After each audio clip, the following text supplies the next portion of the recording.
I handed a plate of cookies to Mr. Henderson across the fence, my hands steady despite the tremor in my heart.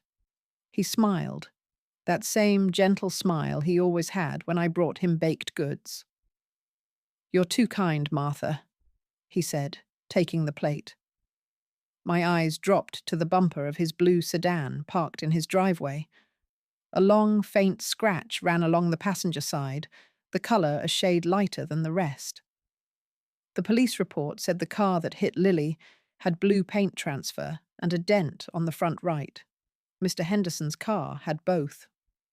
My granddaughter was gone, and this man, this quiet neighbor I'd shared tomatoes with for a decade, had watched us mourn. I needed to be sure. Today, before he could cover it up, I smiled back, memorizing the scratch's exact length. "It's no trouble at all, Robert. We look out for each other, don't we?" Inside, a cold resolve settled. I would check his garage when he wasn't home. The side door lock was old. I still had the spare key he'd given me years ago for emergencies. As he turned to go inside, I saw him glance at his car, then quickly away. He knew I saw it. I had one thing in mind: get into his garage and find proof. I was risking the friendship I thought we had, the comfort of a good neighbor. It felt like tearing down my own fence. Time was against me. He was home most days, and any unusual noise could alert him. I waited until afternoon, when he usually napped.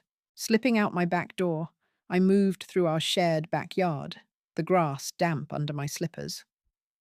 The key turned smoothly in the lock.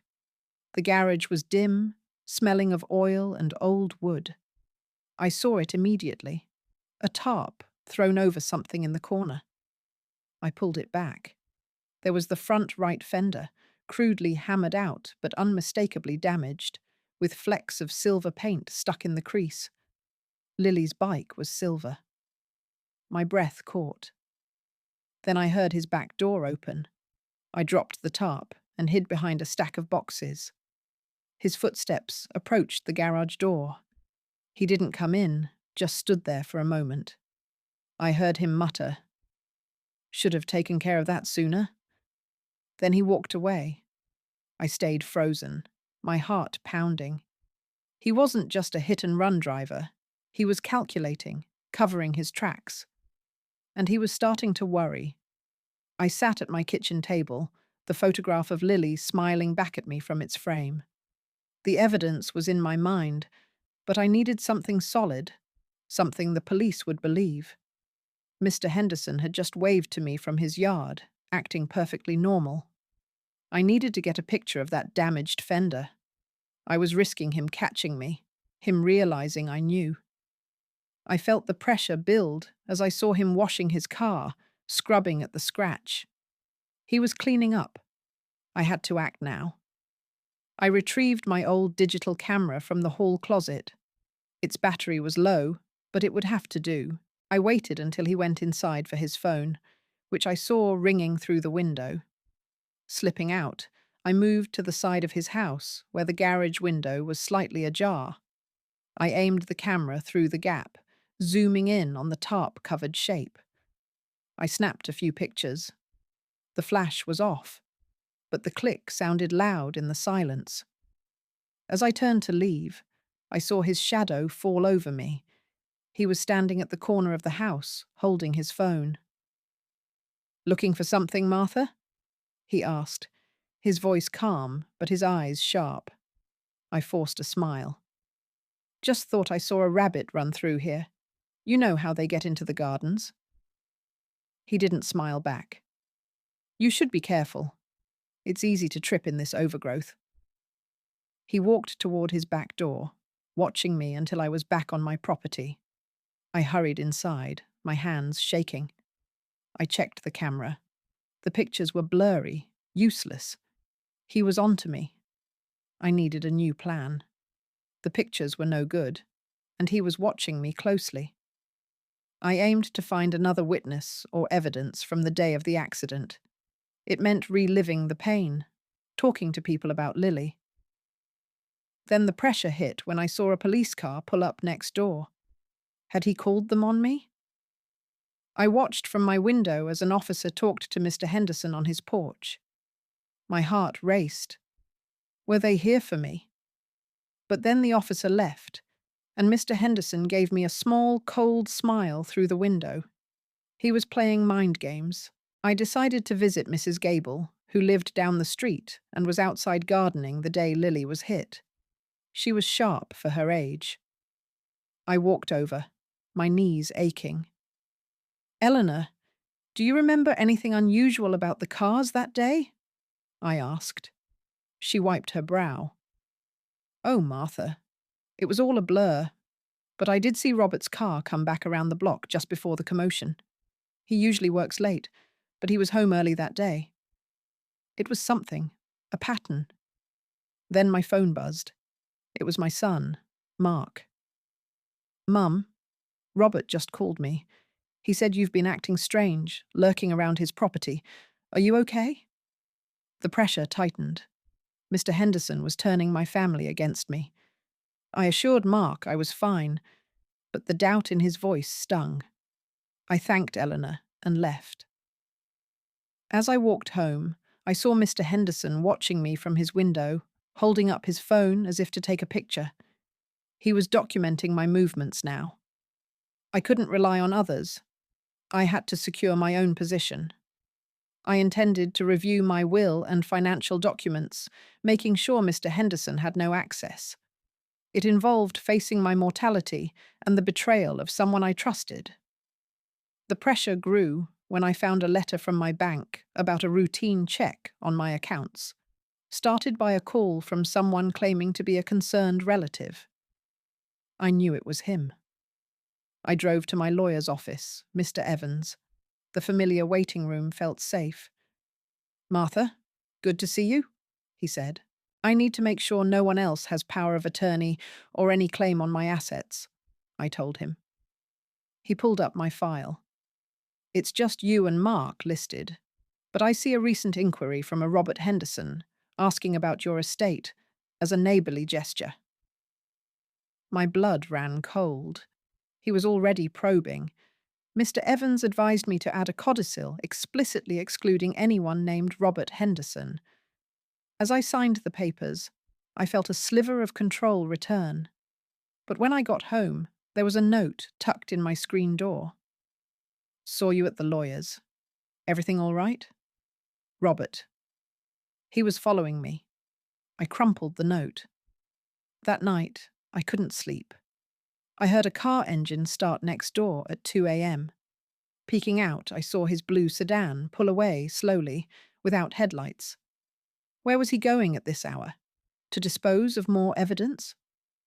I grabbed my phone to call the police, but then stopped. What would I say?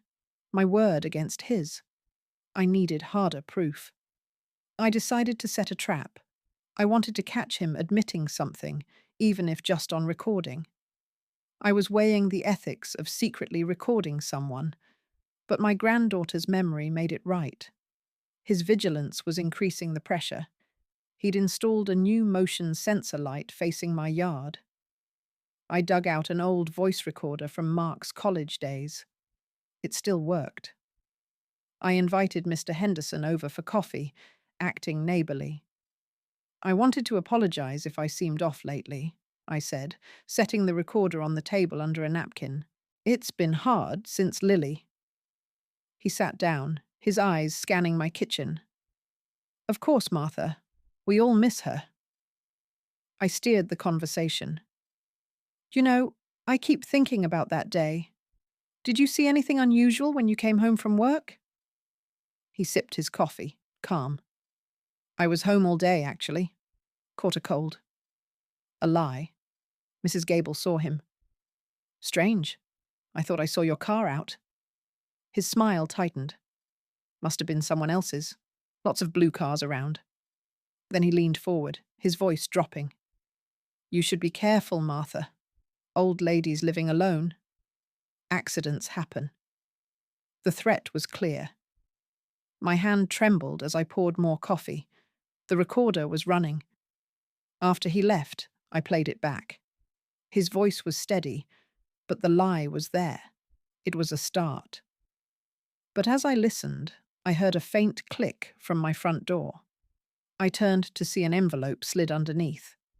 It was a printed photo of me taking pictures outside his garage with a note. "Stop digging, or everyone will see what a crazy old woman you've become." He had photos of me. The game had just changed. I stared at the photo on my floor, my breath catching in my throat. It showed me crouched by Robert's garage, camera in hand, from a few days ago. His note read, "Stop digging, or everyone will see what a crazy old woman you've become." He was threatening to expose me, to make my grief look like insanity. I had to protect the voice recording I'd just made. It was my only hope for justice for Lily. Today, before he could spread those lies. I hurried to my bedroom, opening the old jewelry box my husband gave me. The false bottom still worked, and I slipped the recorder inside, next to my wedding ring. Then I tried calling Mr. Evans, but his secretary said he was in court all day. The pressure mounted as I saw Robert's car still in his driveway. He was home, watching.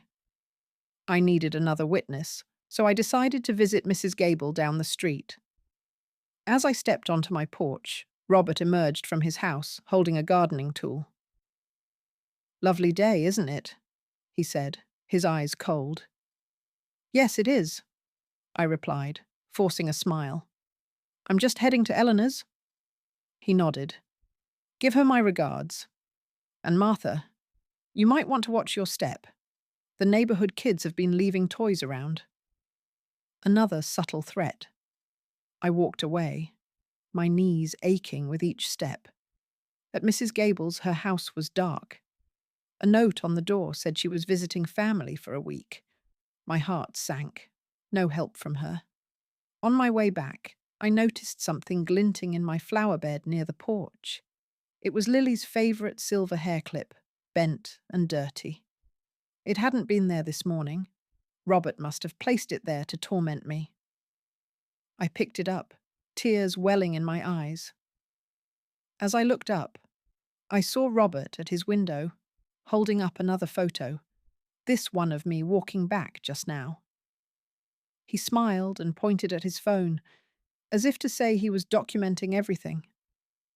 I was trapped in his game, and he was winning. I needed to turn the tables, to find something he couldn't dispute. I needed to check if any traffic cameras on our street had captured the footage from the day of the accident. It meant dealing with city bureaucracy, something I dreaded. It would take my time and energy, and there was the risk of Robert noticing I was digging deeper. The pressure intensified when my son Mark called. "Mum, Robert just phoned me. He's concerned about your erratic behavior. He mentioned you've been taking photos of his property. What's going on?" I could hear the worry in his voice. Robert was poisoning my own family against me. I assured Mark I was fine, just grieving, but he insisted on coming over later. I had to act before he arrived and saw me upset. I drove to the local public works department, my hands tight on the wheel. The office was crowded, and the clerk was impatient. "Footage is only kept for 30 days, and it's not publicly accessible without a police request," she said, not looking up from her computer. I pleaded, mentioning Lily's case, but she shook her head. "You need a case number or an officer's approval." Defeated, I left. As I got into my car, I saw Robert's blue sedan parked across the street. He was following me. My heart raced. I drove home slowly, and he trailed behind, never too close, but always there. When I pulled into my driveway, he stopped at the curb, rolling down his window. "Everything all right, Martha? You seem stressed." I didn't answer, just went inside. Later, Mark arrived with groceries, his face concerned. "Mum, maybe you should see someone. Robert says you've been obsessed with Lily's accident." I looked at my son, seeing the doubt in his eyes. Robert's lies were working. Then my phone buzzed. A text from an unknown number. "Let it go, or Mark will know everything." It was Robert, using a burner phone. He had my son in his sights now. I had to secure my home and evidence before Robert escalated further. I needed to install a security camera at my front door to record any more threats or intrusions. It cost me money I'd saved for repairs, and the emotional toll of feeling like a prisoner in my own house. The pressure was relentless. I found another note in my mailbox, this time with a printed screenshot of my bank statement. How did he get that? It was blurred, but it showed my balance. He was invading my privacy in new ways. I bought a simple camera from the electronics store, my hands shaking as I paid. Back home, I followed the instructions to set it up, aiming it at the porch and driveway. As I finished, Robert came out, holding his phone. "New security, Martha? You must be worried about something." I ignored him and went inside. That evening, I reviewed the camera's live feed on my tablet. It showed Robert walking his dog, but he paused at my porch, looking directly at the camera. He smiled and waved, then dropped something into my flower pot. After he left, I went out and found a small, cheap toy car, silver, like Lily's bike. Another cruel joke. I took it inside, my anger burning. I decided to check the recorder again. Maybe I missed something. Listening back, I heard my own voice, then Robert's lie about being home all day. But in the background, faintly, there was a sound, a dog barking, and a distant siren. The barking dog was Mrs. Gable's, and she said she was out that day. If Robert was home, why was her dog barking? It meant he might have been outside around the time of the accident. It was a small detail, but it contradicted him. Then my doorbell rang. It was Mark, holding a dinner plate. "I brought you some food, Mum. Can we talk?" I let him in, hiding the recorder. As we sat, he said, "Robert called again. He offered to help with your finances, said you might be struggling." The audacity. Robert was trying to get control over my money. I showed Mark the toy car and explained, but he just looked sad. "Mum, this has to stop. You're seeing things that aren't there." He didn't believe me. After he left, I checked the camera feed. Robert was on his porch, smiling as if he'd won. I realized I needed harder evidence, something physical from Robert's car that tied directly to Lily. I needed to get a sample of the paint from his damaged fender to compare it with the scrapes on Lily's bike, which the police still had. It meant sneaking into his garage again, but with him watching me closely, the risk was high. Getting caught could ruin everything. The pressure boiled over when I got a call from my bank. Someone had tried to access my account using my social security number, and they asked if I'd shared it with anyone. Robert was escalating to identity theft. I changed my passwords immediately, but I felt violated. I waited until late night, when his lights were off. I crept out with a small knife and a plastic bag, heading to his garage. The side door was locked this time. He'd changed the lock after my last visit. My heart sank. I tried the window, but it was shut tight. As I turned to leave, I heard a noise from inside his house. I froze. The back door opened, and Robert stepped out, holding a flashlight. "Martha, what are you doing out here so late?" he said, his voice calm but firm. I stammered. "I thought I heard a raccoon in the trash." He shone the light on my hands, where I held the knife and bag. "Planning a little midnight gardening?" he asked sarcastically. I shoved the items into my pocket. "Just being careful." He nodded slowly. "You should be. It's dangerous to wander around at night. You might get hurt." The threat was clear. I hurried back inside, my whole body trembling. The next morning, I found the official-looking letter in my mail, a notice from a senior care service saying they'd received a referral for me and would be contacting me for an assessment. Robert was trying to have me declared incompetent. I called Mr. Evans in a panic, and he advised me to document everything. As I hung up, I saw Robert watching from his yard, talking on his phone.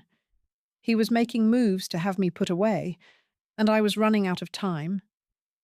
I decided to go on the offensive, using the law to protect myself and expose Robert. I needed to file a harassment report with the police, bringing all my evidence, the recording, the photos, the notes. It meant facing skepticism from authorities, but if I did nothing, the consequences were too high. I could lose my home and freedom. The pressure peaked when I received a visit from a social worker, a young woman named Sarah, who said she was following up on a concern about my living alone. Robert had set this in motion. I invited her in, keeping calm. She asked about my health, my finances, and if I had any conflicts with neighbours. I showed her the notes and the toy car, explaining about Lily. She listened politely, but seemed doubtful.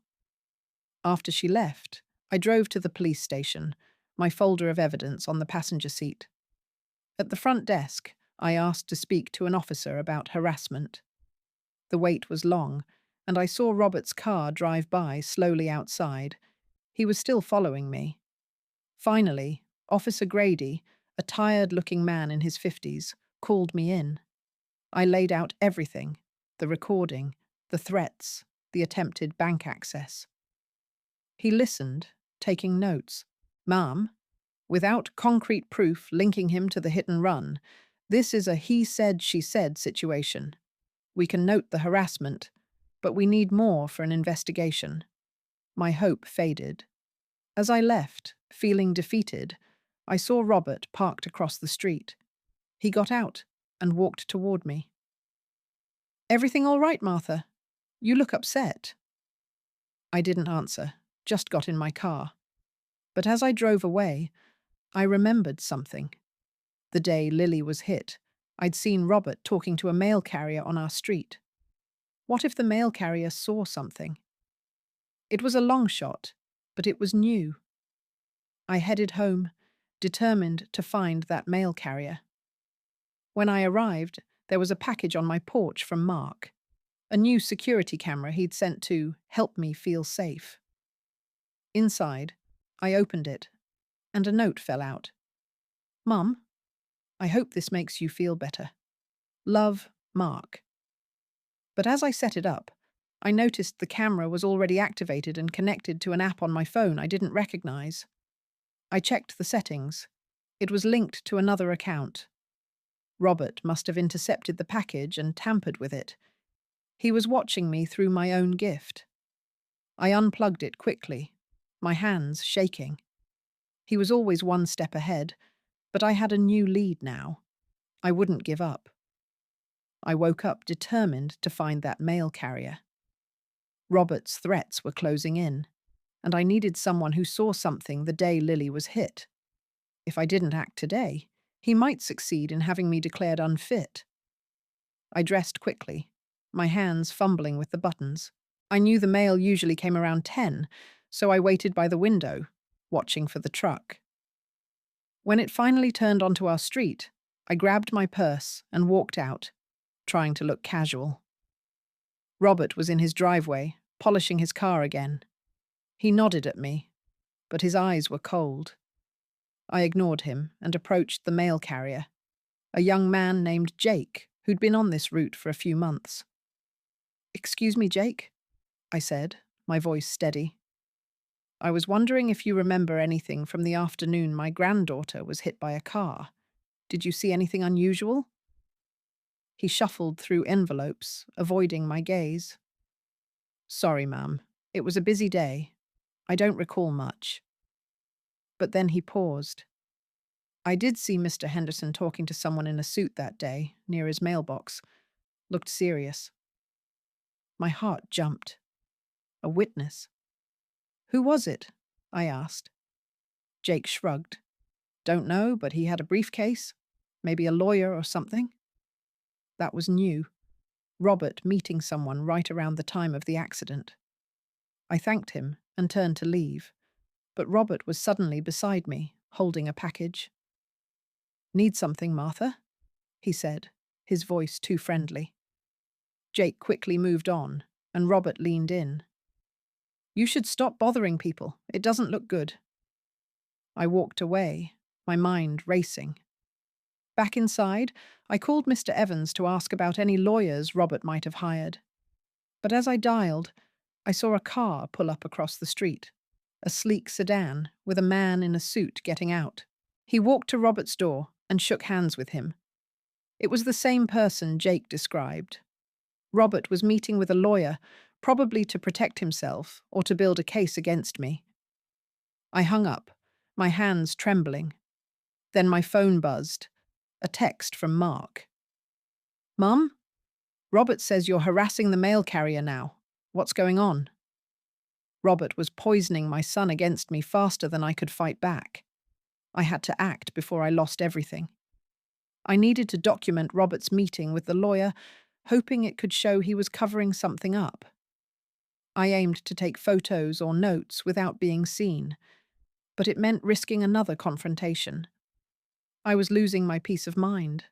Every move felt like walking on glass. The pressure intensified when I saw the lawyer's car still there an hour later. I set up my old camera by the window, zooming in on Robert's front door. My knees ached from standing, but I stayed put. Finally, the lawyer left, and Robert waved him off with a smile. I snapped a few pictures, but they were blurry from the distance. Frustrated, I decided to check online for local lawyers specializing in traffic cases or estate law, thinking Robert might be securing his assets. As I searched, my doorbell rang. It was Mark, his face stern. Mum, we need to talk. Robert called me again. He's worried you're becoming a danger to yourself. I invited him in, my heart sinking. Mark, he's lying. I have evidence. But he cut me off. What evidence? Photos? Notes? Mum, this obsession has to stop. I'm thinking of having you stay with me for a while. The words hit me like a physical blow. My own son didn't believe me. I showed him the toy car and the notes, but he just shook his head. These could be from anyone. You're seeing connections that aren't there. After he left, I felt more alone than ever. I went back to the computer and found a local lawyer named Mr. Briggs, who matched the description. Tall, with a briefcase. His firm handled personal injury cases. Why would Robert need a personal injury lawyer unless he was involved in an accident? It didn't make sense unless he was preparing a defense. Then I heard a noise outside. Peeking out, I saw Robert placing another object in my flower pot. A small, broken silver bell, like the one Lily used to have on her bike. My breath caught. He was taunting me with memories of her. I rushed out and grabbed it, but as I did, I noticed a slip of paper tucked inside. It was a receipt from an auto body shop, dated the day after Lily's accident, for repairs to a blue sedan. My hands shook. This was proof he fixed the damage right after. But why would he leave it for me? It felt like a trap, but I couldn't ignore it. I held the auto body shop receipt, my mind racing. This could be the concrete evidence I needed, but I had to verify it without alerting Robert. I intended to visit the shop and ask about the repair, but it meant driving across town and possibly facing rejection. It meant sacrificing my time and risking that Robert would follow me. The pressure mounted when I saw Mark's car still parked down the street. He might be watching me too, convinced I was unstable. I drove to the auto body shop, my knuckles white on the wheel.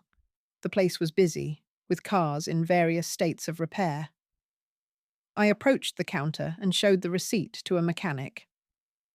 I'm looking into a repair done on this date for a blue sedan. Can you tell me what was fixed? The man glanced at it. Sorry, ma'am. We don't give out customer info. I pleaded, mentioning it was for a legal matter about my granddaughter, but he shook his head. You'd need a subpoena or something. Defeated, I turned to leave, but then an older mechanic overheard and stepped forward. I remember that job. The guy was in a hurry, paid cash, said he hit a deer, but the damage didn't look like it. More like a bicycle or something. My heart leaped. Did he say anything else? The mechanic lowered his voice. He seemed nervous, kept looking over his shoulder. I thought it was odd. I thanked him and hurried out, feeling a surge of hope. But as I reached my car, I saw Robert's blue sedan parked at the end of the block. He was there, watching me. I drove off quickly, but he followed, staying a few cars back. I took a detour through side streets, losing him eventually. Back home, I locked the door and leaned against it, breathing heavily. I had a witness now, but how to use it? Then my phone rang. It was Mrs. Gable, back from her trip. Martha, I heard you were asking about me. Everything all right? I explained briefly, and she said, I do remember something else. That day, I saw Robert's car speed away right after I heard the sirens. He looked pale, like he'd seen a ghost. It was another piece, but would it be enough? As I hung up, I noticed my front door was slightly ajar. I'd locked it, I was sure. Pushing it open, I saw an envelope on the floor. Inside was a photo of me talking to the mechanic at the auto body shop with a note. Stop now, or I'll make sure you never see your grandson again. He was threatening my family directly. I sank into a chair, terrified. He knew where I'd been and what I was doing. I couldn't let Robert threaten my grandson.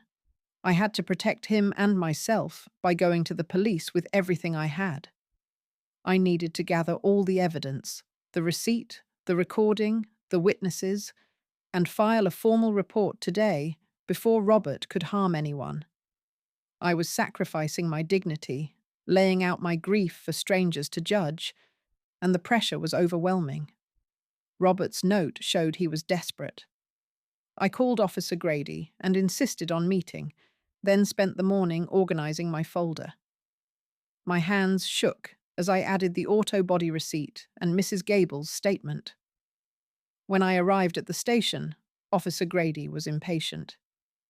Ma'am, I told you we need more than this. I pushed the folder toward him. Please, just look. There's a witness from the shop, and my neighbor saw him flee. He sighed, but skimmed through it. I'll make a note, but without physical evidence or a confession, it's weak.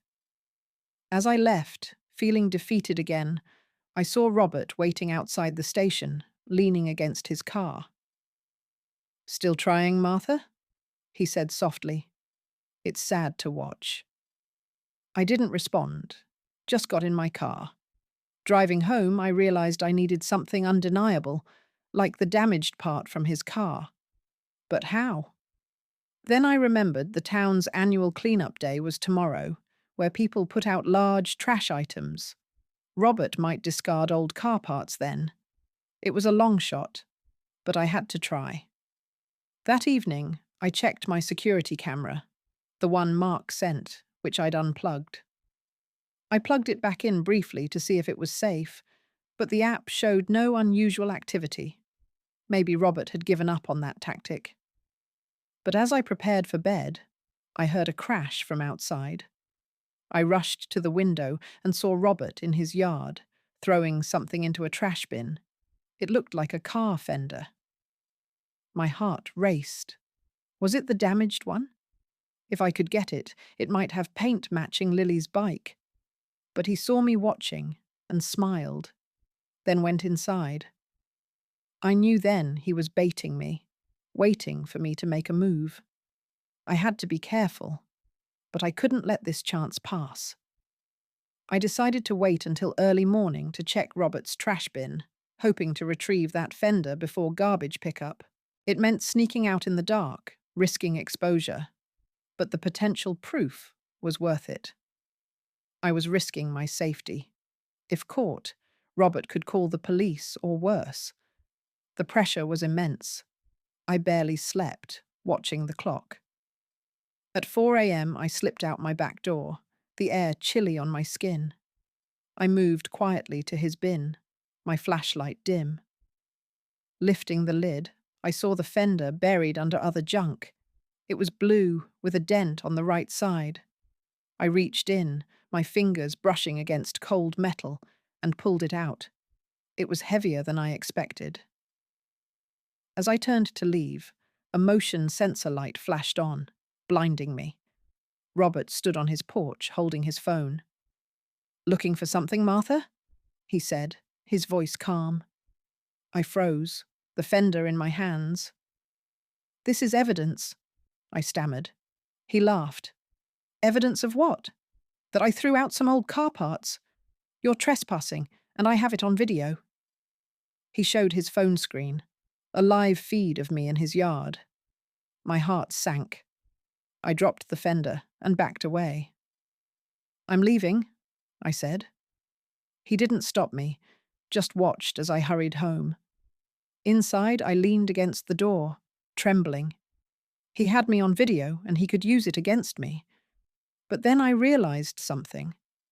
The fender I touched felt rough, like it had been repainted recently. If it was the original, the paint might still match. But I'd left it behind. Defeated, I went to the kitchen and saw a note on the table. I hadn't left it there. It was from Robert, slipped in while I was out.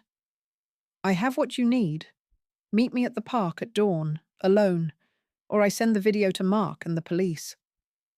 He was forcing a confrontation. I looked at the clock. Dawn was in an hour. I had to decide. Risk meeting him or face the consequences. My hands clenched. I wouldn't let him win, but I needed a plan. I stood at the edge of the park as dawn broke, the sky pale and cold. Robert's note had given me no choice. If I didn't meet him, he'd send that video to Mark and the police, making me look like a criminal. I needed to face him and somehow turn this to my advantage, but my hands were shaking as I clutched my old voice recorder in my pocket. I'd set it to record, hoping to catch him admitting something. The risk was high. If he found it, he'd destroy it, and me. I saw him approaching from across the field, his figure silhouetted against the rising sun. He stopped a few feet away, his expression calm, but his eyes sharp. "You came?" he said. "I knew you would. You're not as foolish as you look." I kept my voice steady. "What do you want, Robert?" He smiled slightly. "I want you to stop this nonsense. Sign a statement saying you've been confused since Lily's death, that you made up these stories about me. Do that, and I'll delete the video." My heart pounded. He was asking me to betray my own granddaughter's memory. "Why would I do that?" I asked. He stepped closer. "Because if you don't, I'll show the video to Mark and file a restraining order. You'll lose your son's trust, and maybe your freedom." The pressure was overwhelming. But then I noticed something. He was holding his phone, but it wasn't recording. He seemed distracted, glancing toward the parking lot. Just then, a car pulled in, and a woman got out. It was Mrs. Gable, walking her dog early. Robert's demeanor shifted. He became tense. I seized the moment. "Eleanor!" I called out, waving. She waved back and started toward us. Robert's smile vanished. "This isn't over," he muttered, then turned and walked away quickly. I stood there, relieved but confused. Why did he leave so abruptly? As Mrs. Gable reached me, she said, "I saw you two talking. Everything all right?" I nodded, but my mind raced. Robert's reaction to her arrival was too strong. Did he have a reason to avoid her? I checked the recorder.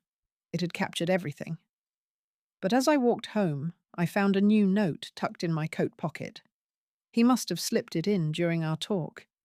It read, "You brought a witness? Clever. But now it's personal. Watch your back." The threat was escalating, and I knew he wouldn't stop. I needed to secure the recording I'd made at the park and use it to protect myself. Robert's new threat meant he was getting more aggressive, and I had to act before he made good on his word. I was losing my peace of mind. Every noise made me jump, and I was losing sleep. The pressure mounted when I saw Mark's car in my driveway as I returned home. He got out, his face worried. "Mum, Robert called me. He said you were harassing him at the park this morning. Is that true?" I invited him inside, my heart heavy. "Mark, he's lying. I have proof." I played the recording for him, where Robert demanded I sign a false statement. Mark listened, his expression shifting from doubt to concern. "This does sound bad, but Mum, it's your word against his. He could say you edited it." I showed him the note Robert left in my pocket. Mark sighed. "I want to believe you, but this is getting out of hand. Maybe you should let the police handle it." After he left, I felt a mix of relief and frustration. He was starting to see, but not fully. I decided to visit Mr. Evans again, this time with the recording and notes. At his office, I laid it all out. "Martha, this is compelling, but without physical evidence or a witness willing to testify, it's still circumstantial," he said. He advised me to file for a protective order based on the threats. As I left, I saw Robert's car parked down the street. He was following me again.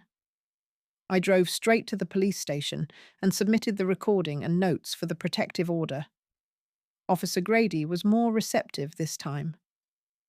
"We'll look into it, but it might take a few days."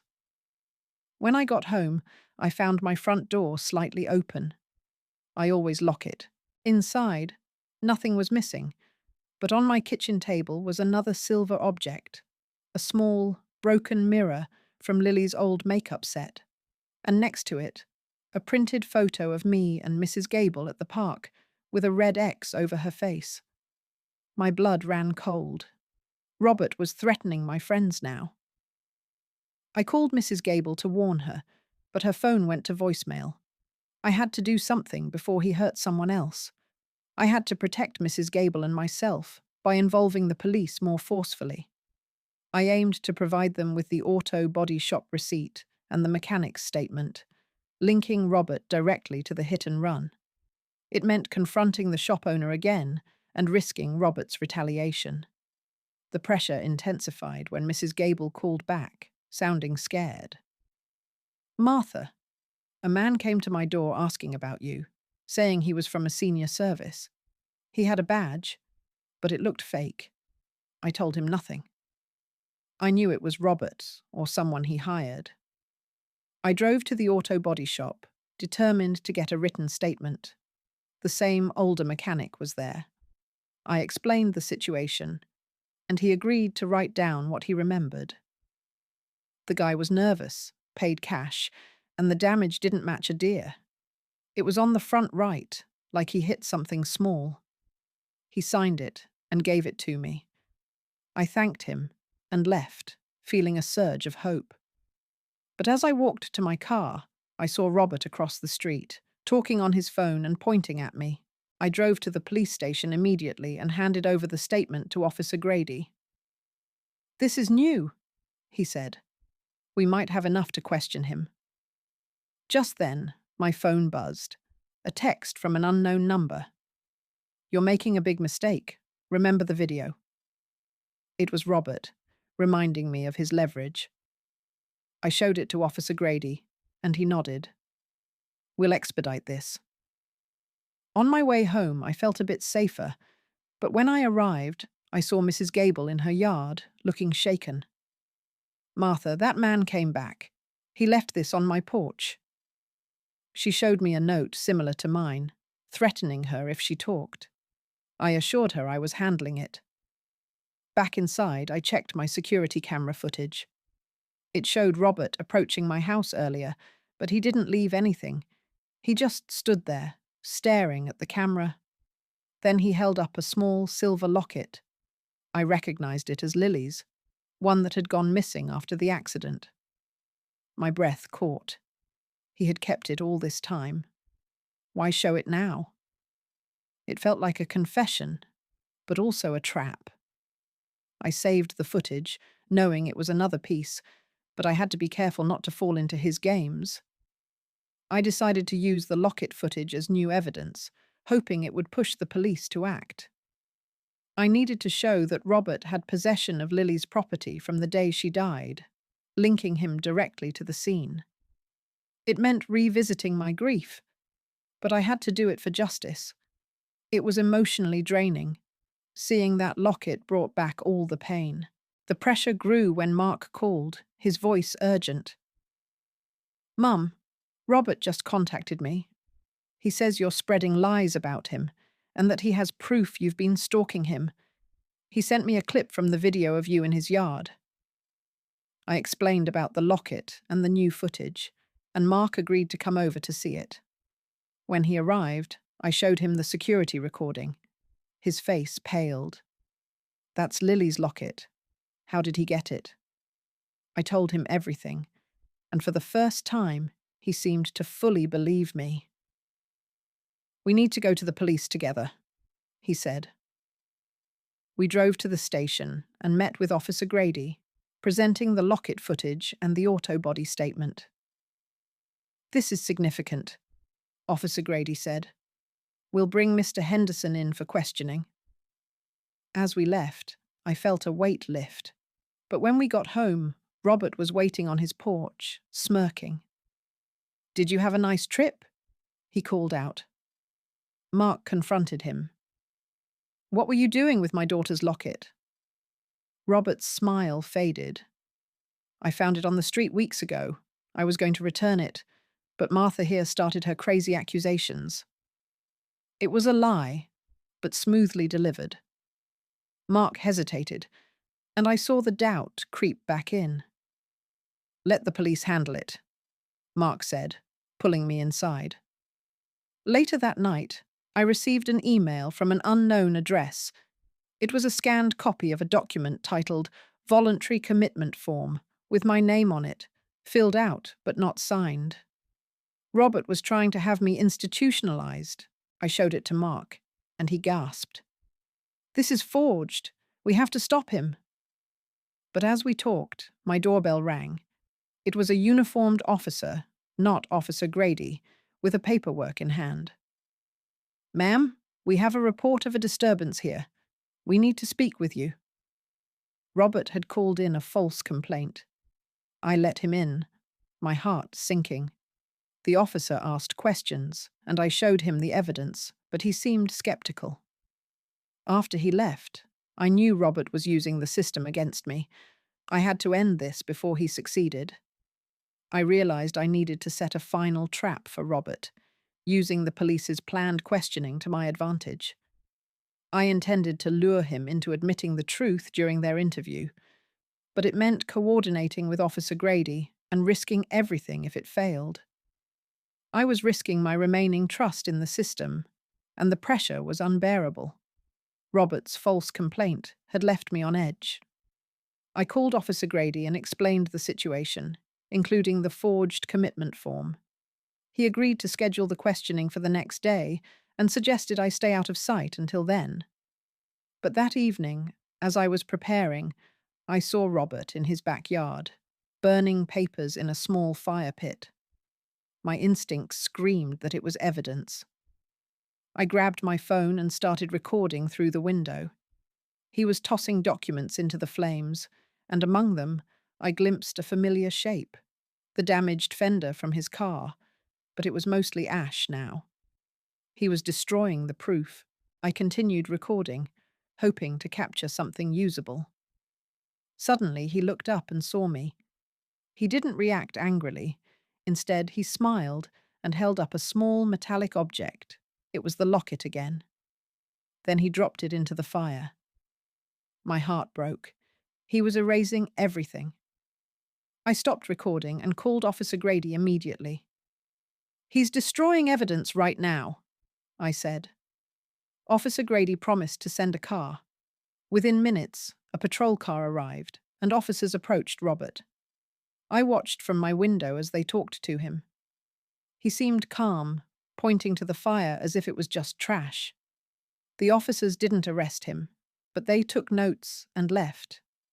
After they were gone, Robert walked to my door and knocked. I opened it slightly, keeping the chain on. "You think you've won," he said softly. "But without physical evidence, it's your word against mine. And I have the video of you trespassing. Drop this, or I'll ruin you." I closed the door, my hands trembling. But then I remembered the recording I'd just made. It showed him burning the fender and the locket. It wasn't much, but it was something. I saved it to multiple devices. As I did, my phone rang. It was Mrs. Gable. "Martha, I remembered something else. The day Lily was hit, I saw Robert not just driving away, but he had a passenger, a woman. I didn't think much of it then, but now I wonder." "A passenger? Who was with him?" This changed everything. I thanked her and hung up, my mind racing. If there was a witness in the car, they might come forward. But would they? I had to find out before Robert silenced them too. The possibility of a passenger in Robert's car changed everything. If someone else was with him during the hit and run, they were a witness he had to silence or control. I needed to identify who it was, and quickly, before Robert could get to them. It meant digging into his personal life, something I'd avoided, and risking his wrath if he found out. The pressure was immediate. I saw Robert watching my house from his window, his expression unreadable. I decided to start with what I knew. I called Mrs. Gable back.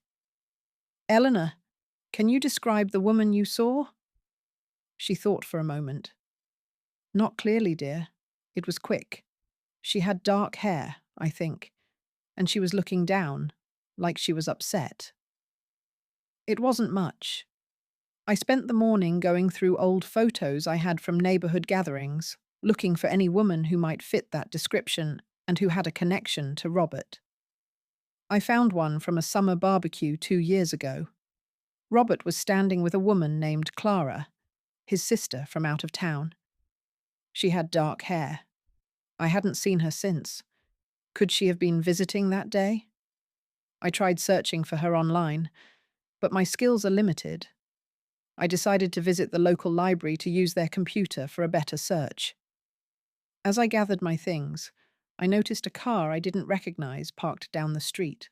A woman with dark hair was behind the wheel, just sitting there. My heart jumped. Was it her? I grabbed my phone to take a picture, but the car drove away before I could. I felt a surge of frustration. I drove to the library, my mind racing.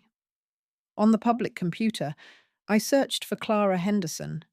I found a social media profile, but it was private. There was one public post from around the time of Lily's accident, a vague message about difficult times and family secrets. It could be nothing, but it felt significant. I printed the page. As I left the library, my phone buzzed. A text from Robert. "Stop looking into things that don't concern you. Or have you forgotten the video?" He knew I was digging. I got in my car, my hands shaking. Then I saw the same unfamiliar car with the dark-haired woman parked across the street. She was watching me. I started my engine, and she drove off quickly. I followed at a distance, determined not to lose her this time. She led me to a modest apartment complex on the other side of town. I noted the address before driving home. When I arrived, there was a package on my porch. It was a small, flat box. Inside, I found a torn photograph, the one from the barbecue, with Clara's face ripped out, and a note. "Some memories are best forgotten." He knew I had the photo. He was always one step ahead, but now I had a lead. I had to find Clara before he convinced her to disappear for good. I needed to speak to Clara to see if she was the passenger and if she would tell the truth. I aimed to drive to her apartment and confront her gently, but it meant intruding on a stranger and potentially scaring her off. I was risking my safety and hers, and the pressure was immense. Robert's threats were becoming more direct. The next morning, I drove to the apartment complex I'd noted. I sat in my car for a moment, gathering my courage. Then I walked to the building and found the mailbox for Unit 4B, which matched the car I'd seen. The name on the mailbox was C. Miller, not Henderson. Maybe she was married? I knocked on the door. A woman with dark hair, looking tired and nervous, opened it a crack. "Yes," she said. "Are you Clara?" I asked gently. Her eyes widened. "Who are you?" "I'm Martha, Robert Henderson's neighbor. I think you might have been in his car on the day my granddaughter was hit." She paled and tried to shut the door, but I held up my hands. "Please, I just want the truth. For Lily." She glanced behind her, then stepped outside, closing the door. "I can't talk to you. Robert said you're unstable, that you make up stories." My heart sank. He had gotten to her first. "He's lying. I have evidence. Were you in the car that day?" She looked down, her hands trembling. "I was visiting. We had an argument. He was driving too fast, and then there was a bump. He said it was nothing, a pothole. But I saw the bike later on the news." Tears filled her eyes. I wanted to come forward, but he threatened me. He said he'd tell my husband about our past. We had a thing, years ago. My husband doesn't know. So that was his hold over her. "Will you tell the police?" I asked. She shook her head. "I can't. My marriage, my life, it would ruin everything." Just then, her phone buzzed. She looked at it and gasped. "It's him. He says he knows you're here. You have to go." She hurried inside and locked the door. I stood there, defeated, but now sure. I had a witness, but she was too scared to talk. As I walked back to my car, I saw Robert's blue sedan turning onto the street. He had followed me. I drove away quickly, but I knew he'd seen me. When I got home, there was another note on my door. "You shouldn't have involved her. Now she'll pay the price." I felt a chill. What would he do to Clara? I had to protect her and get her to talk, but how? I had to convince Clara to go to the police with me, to offer her protection so she wouldn't fear Robert's threats. It meant appealing to her conscience and possibly involving her husband, which could destroy her marriage. I was meddling in someone else's life, and the cost felt heavy, but Lily deserved justice. The pressure escalated when I tried calling Clara's number. It was disconnected. Robert had already acted. I drove back to her apartment, but her car was gone, and the apartment looked empty. A neighbor said she'd left in a hurry with a suitcase. Robert had scared her away. I felt a wave of despair. Without her, my case was weak. I went home and called Officer Grady, telling him about Clara and her confession. He said they'd look for her, but without a statement, it was hearsay. I spent the rest of the day feeling hopeless. Then, an idea came to me. Robert's leverage was Clara's secret. What if her husband already knew? I found his name on the mailbox, David Miller. I looked him up online. He worked at a local garage. I decided to visit him to see if he could help. It was a risk. If he didn't know, I could blow up their marriage. But if he did, he might convince Clara to come forward. I went to the garage the next day. David was a burly man with a kind face. I introduced myself and explained the situation carefully. His expression darkened. "I knew about Robert," he said quietly. "Clara told me everything years ago. We worked through it. But this This hit and run. She never said a word. He looked anguished. If she was in that car and didn't come forward, I pleaded with him. Please, help me convince her to talk. For my granddaughter. He nodded slowly. I'll try to find her. She's probably at her sister's. I'll call you. I gave him my number and left, feeling a flicker of hope. When I got home, Robert was waiting on my porch, his face a mask of cold anger. You talked to David, he said. It wasn't a question. You're destroying lives, Martha. You destroyed one first, I replied, my voice steady. He stepped closer. It's over. I'm filing that restraining order today, and I'm sending the video to Mark. You'll never see your grandson again. He turned and left. I went inside, my heart pounding. I had to act before he did. I called Mark and told him everything, including Clara's confession. He was silent for a long moment. Mum, I believe you. I'll handle Robert. Don't worry. But I did worry. Robert was desperate, and desperate people are dangerous. I needed to preempt Robert's legal moves by filing my own harassment charges and presenting all the evidence at once. It meant going to the police station with everything I had and insisting on immediate action. I was risking embarrassment if they still didn't believe me, but I had no choice. The pressure was crushing. I imagined losing access to my grandson, and it felt like losing Lily all over again. I gathered every piece of evidence. The recording from the park, the auto body statement, the locket footage, the notes, and now David's account. I drove to the station and asked for Officer Grady. He saw me coming and sighed, but listened as I laid it all out. We have a possible witness, Clara Miller, who was in the car. Her husband is looking for her now, and Robert is threatening to have me declared unfit and keep me from my family. Officer Grady reviewed the materials. This is a lot. If we can get a statement from Clara, we can bring him in. I'll put out a call to locate her. Just then, my phone rang. It was David. I found Clara. She's scared, but she's willing to talk to the police if I'm with her. We're at her sister's house in Maple Grove. I relayed the information to Officer Grady, and he dispatched an officer to meet them. I felt a surge of relief. Maybe this was it. I drove home, hoping for news. When I arrived, Mark was waiting for me, his face grim. Robert came by my house earlier, he said. He showed me the video of you in his yard. I told him I didn't care, that we have a witness. He looked panicked. He left in a hurry. That was a good sign.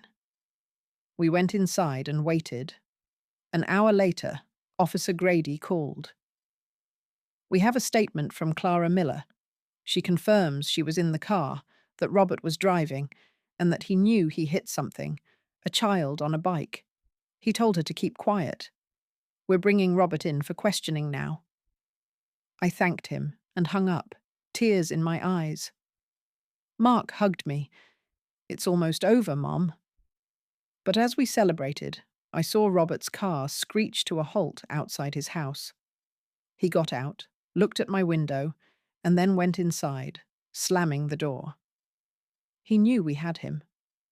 But I wondered what he would do next. A man with nothing left to lose is unpredictable.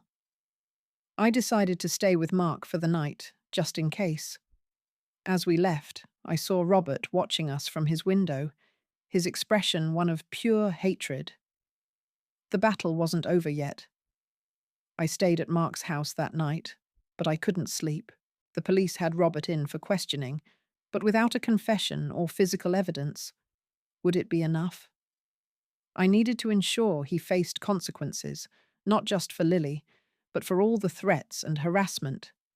It meant seeing this through to the end, no matter how exhausting. The pressure eased slightly, knowing Clara had talked, but I still felt on edge. Early the next morning, Officer Grady called. Robert is sticking to his story. He says Clara is lying because of their past affair and that the hit was a pothole. We don't have enough to charge him yet, but we're investigating further. We've impounded his car to look for trace evidence. It was something, but not enough.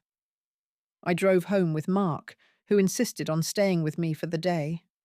When we arrived, Robert's house was quiet, but then I saw a moving van pull up next door. My heart leaped. Was he leaving?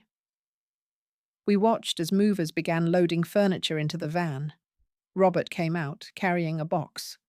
He saw us and walked over, his face calm, but his eyes defeated. "You win, Martha. I'm leaving town. My lawyer says without Clara's cooperation, which she might withdraw, and no physical proof. It's messy. But the scandal is enough. I'm selling the house." I stared at him, shocked. "You're just leaving, after what you did." He shrugged. "It was an accident. I panicked. But your relentless hounding, I can't live like this." He turned to go, but then looked back. "For what it's worth, I am sorry about the girl." Then he walked away.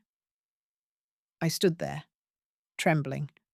It wasn't the justice I wanted, but it was something. He was losing his home, his reputation. Mark put an arm around me. "It's over, Mum." The movers finished, and Robert drove away without a backward glance. Later that week, the police found microscopic paint fragments on Lily's bike that matched Robert's car model. But with him gone, they closed the case. I felt a hollow victory. I had protected my family and driven him out. But the pain remained. I planted a rosebush in Lily's memory in my backyard, where Robert's house once cast a shadow. The neighborhood was quiet again, but I knew I'd never truly forget. I had stood my ground, and in the end, that was all I could do. I thought the silence would bring peace, but the empty house next door only echoed my loneliness. Robert was gone, his moving van a blur in my memory, but the hole he left felt larger than before. I needed to reclaim my sense of safety, to ensure he wouldn't return or harm anyone else. I lost sleep over it. Every creak in the night made me jump, and the tension built when I noticed a for sale sign wobbling in his front yard, reminding me he could sell to another stranger. I decided to walk through his property one last time, with Mark's permission, to see if he left anything behind. The grass was overgrown, and the side gate swung open. I stepped into the backyard, my heart pounding. Near the fire pit where he burned evidence, I spotted a glint in the ashes, a small metal key. It looked old, unlike any house key I knew. As I picked it up, I heard a car slow down on the street. I turned to see a dark sedan I didn't recognize, idling for a moment before driving off. Was it Robert, watching? Or someone else? I pocketed the key and hurried home. That evening I examined it under the lamp. It had a number stamped on it. 217. It felt like a message, but what did it open? My mind raced with possibilities. Then my phone buzzed. A text from an unknown number. "Some keys unlock more than doors. Be careful what you find." Robert was still playing games from afar. I showed Mark the key, and he suggested we give it to the police. But I hesitated. What if this led to more answers? I decided to hold on to it for now, but as I placed it in my jewelry box, I noticed my hands were trembling. The battle wasn't over. It had just changed shape. I needed to identify what the key opened, hoping it would tie Robert directly to Lily's accident or reveal more of his secrets. It meant delving into his past, which felt invasive, but I couldn't find peace. I was obsessing again, and Mark worried I was reopening wounds. The situation grew more intense when I received a call from the real estate agent handling Robert's house. "Ms. Martha, I have a buyer interested, but they asked about any disputes with neighbors." Did you have any issues with Mr. Henderson? I knew Robert was behind this, trying to smear me one last time. I calmly explained the situation, and she said she'd note it, but I felt exposed. I decided to visit the local hardware store, where keys like this might be copied or identified. The clerk, an elderly man named Joe, looked at it. This is for a storage unit, over at Secure Store on Elm. Number 217, I bet. My heart skipped. Robert had a storage unit. I drove there immediately, the key burning in my pocket. The facility was quiet, with rows of identical doors. I found Unit 217 and inserted the key. It turned smoothly. Inside, I saw boxes stacked neatly. I opened one. It was full of old papers, but on top was a folder labeled Lily Accident. My breath caught. Inside, I found photos of the scene, notes Robert had written about covering tracks, and a receipt for a new bumper paid in cash. This was proof he knew what he did. But as I sifted through, I heard footsteps outside. I froze, clutching the folder. The unit door creaked open wider, and a shadow fell across me. It wasn't Robert. It was Clara, his sister, her face pale. "He told me you'd come here," she whispered. "He left this for you to find. It's a trap, Martha. He's recording everything." She pointed to a small camera hidden in the corner. I had walked right into it. I had to secure the evidence from the storage unit without falling into Robert's trap. I needed to get the folder to the police, but Clara's warning meant he was watching, and the risk was high. If he had video of me breaking in, he could use it against me. The tension grew as Clara hurried away, saying she couldn't be involved further. I grabbed the folder and left the unit, locking it behind me. As I drove to the police station, I saw the same dark sedan following me. I took a detour, my hands tight on the wheel, and lost them in a supermarket parking lot. At the station, I handed the folder to Officer Grady. "This shows premeditation. He kept records of the accident and his cover-up." Officer Grady reviewed it. "This is good, Martha.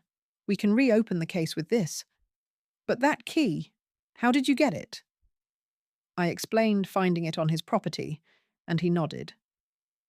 "We'll handle it from here." I felt a surge of relief. But when I got home, Mark was waiting, his face angry. "Mum, Robert's lawyer called me. He claims you trespassed in his storage unit and stole documents. He's threatening to sue." Robert was using the law to attack me back. I showed Mark the folder, and his anger turned to concern. "We need to fight this with the truth," he said. We spent the evening copying the documents for our records. Later, I checked my security camera and saw the dark sedan parked down the street again. This time, a man got out. Not Robert, but someone I didn't recognize. He walked toward my house, then turned back. Was he sent to intimidate me? I called Officer Grady, who said they'd increase patrols. But as I hung up, I noticed an email from an unknown sender. Photos of me at the storage unit, time-stamped, with a message: "Return what you took, or I'll press charges."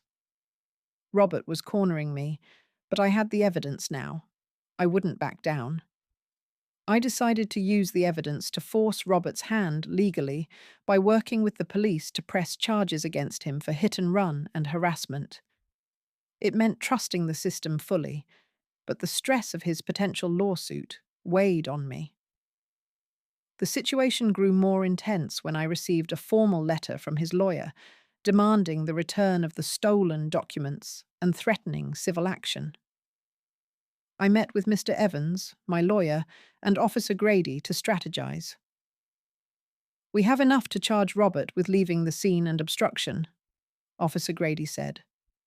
"We're issuing a warrant for his arrest, but he's out of state. It might take time." Mr. Evans advised me to ignore the lawsuit threat for now, as the criminal case took precedence.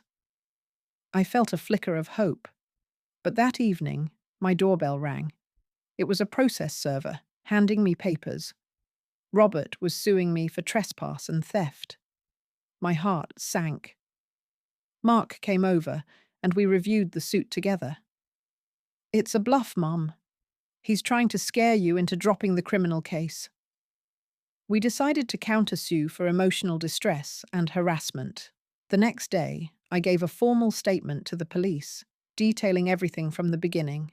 As I left the station, I saw Clara waiting outside. I heard about the lawsuit, she said softly. I can't testify, but I want you to know, Robert confessed to me once. He said he panicked because he was drinking that day. He had a bottle in the car. This was new. A DUI could add to his charges. I thanked her and passed the information to Officer Grady. A week later, the police located Robert in a nearby town and arrested him. He posted bail quickly, but the charges stuck. I felt a weight lift, but not fully. The lawsuit was still pending, and I knew he wouldn't give up easily. But for the first time, I had the upper hand. The lawsuit dragged on for months, but with the criminal case pending, Robert's lawyer offered a settlement. He'd drop the suit if I agreed not to pursue further civil action. I consulted Mr. Evans and Mark, and we decided it was the best path for closure. I didn't want more fighting. I wanted peace. I had to let go of some justice, but the tension finally eased when Robert accepted a plea deal in the criminal case. A year in prison for hit and run and probation. He wouldn't admit to more, but it was something. The day he was sentenced, I visited Lily's grave and placed a single white rose. It's over, sweetheart, I whispered. Back home, I uprooted the old rosebush and planted a new garden in the backyard, with lilies for her memory. Mark helped me build a small bench where I could sit and remember the good times. The for sale sign next door was replaced by a young family moving in, and I baked them cookies, starting fresh. Mrs. Gable and I have tea weekly, and she no longer looks over her shoulder. I still have moments of sadness, but the sharp pain has dulled into a quiet ache. I learned that revenge doesn't fill the void. Forgiveness, in my own way, does. I forgave myself for not protecting Lily better, and I forgave Robert for his cowardice, not for him, but for me. Now I watch my grandson play in the yard, his laughter a balm to my soul. The past is behind me, and though the scars remain, I've found a way to live with them. Life goes on, and so do I.